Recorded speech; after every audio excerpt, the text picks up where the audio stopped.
ایک چھوٹے سے گاؤں میں دو بہترین دوست رہتے تھے جن کے نام علی اور حسن تھے۔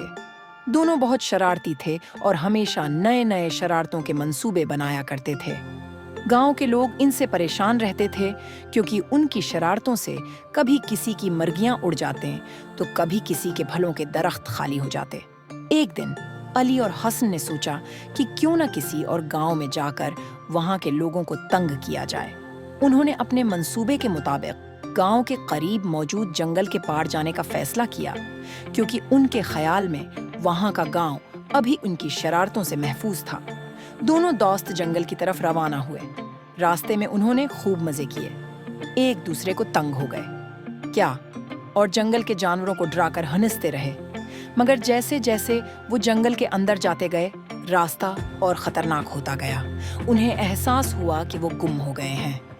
حسن نے کہا، علی، یہ جنگل تو بہت بڑا ہے، ہم کہاں جا رہے ہیں؟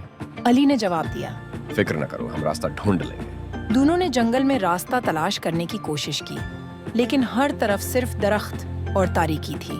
کچھ دیر کے بعد وہ ایک بڑے درخت کے نیچے بیٹھ گئے تاکہ آرام کر سکیں۔ اچانک انہیں ہر طرف سے تاریکی اور درختوں کی آوازوں کی وجہ سے ڈر گیا۔ درخت کے پیچھے سے ہنسنے کی آواز آئی۔ وہ دونوں ڈر گئے اور ایک دوسرے کو دیکھنے لگے۔ پھر انہوں نے ایک بوڑھے شخص کو درخت کے پیچھے سے نکلتے دیکھا۔ بوڑھا شخص ہنستے ہوئے بولا، تم دونوں یہاں کیا کر رہے ہو؟ علی نے کہا۔ ہم گاؤں کے دوسری طرف جانا چاہتے تھے لیکن راستہ بھول گئے ہیں۔ بوڑھے نے مسکرا کر کہا۔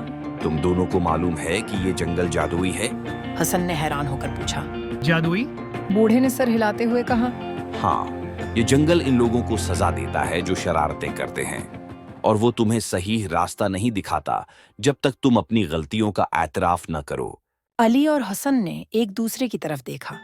انہوں نے سوچا کہ یہ سب بوڑھے کی کوئی کہانی ہوگی، مگر پھر بھی وہ ڈر گئے۔